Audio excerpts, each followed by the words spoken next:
एजे हस्तिनापुर। चौधरी राम किशन जाटव नाता है मेरा, अमित जाटव लिखता है गीत सुनहरा। 14 अप्रैल आई सारे मिलके भाई, 14 अप्रैल आई सारे मिलके भाई, रे पूरी दुनिया हिलावेंगे। ओ बाबा साहब की रैली होवे धरती नीली नीली, ऐसा गदर मचावेंगे। ओ बाबा साहब की रैली होवे धरती नीली नीली, ऐसा गदर मचावेंगे।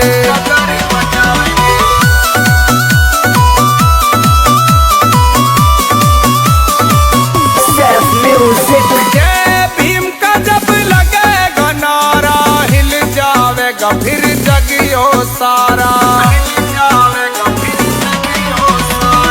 जय भीम का जब लगेगा नारा, हिल जावेगा फिर जगियो सारा। बाबा साहब के वंशज हम कह के सिस्टम हिलावेंगे। ओ बाबा साहब की रैली होवे धरती नीली नीली, ऐसा गदर मचावेंगे। ओ बाबा साहब की रैली होवे धरती नीली नीली, ऐसा गदर मचावेंगे।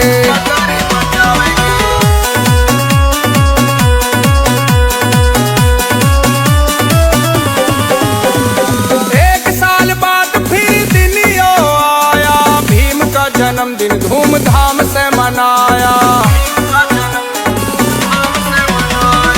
एक साल बाद फिर दिन यो आया, भीम का जन्मदिन धूमधाम से मनाया।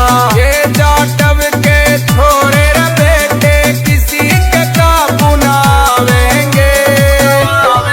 ओ बाबा साहब की रैली होवे धरती नीली नीली, ऐसा गदर मचावेंगे।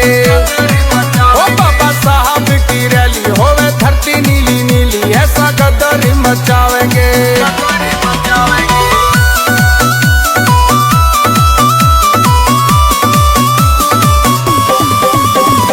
बाबा साहब जी के हम जीते हैं सारे, जाटव के छोरे आतंक मचारे। बाबा साहब जी के हम जीते हैं सारे, जाटव के छोरे आतंक मचारे। जाटव पूरी दुनिया में नीला झंडा फहरावेंगे। ओ बाबा साहब की रैली होवे धरती नीली नीली, ऐसा गदर मचावेंगे।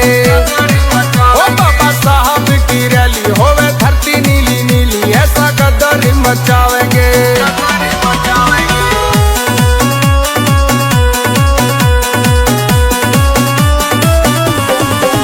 चौधरी राम किशन जाटव दाता है मेरा, अमित जाटव लिखता है गीत सुनहरा। चौधरी राम किशन जाटव दाता है मेरा, अमित जाटव लिखता है गीत सुनहरा।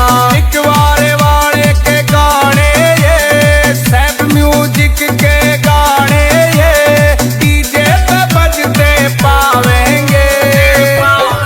ओ बाबा साहब की रैली होवे धरती नीली नीली, ऐसा गदर मचावेंगे।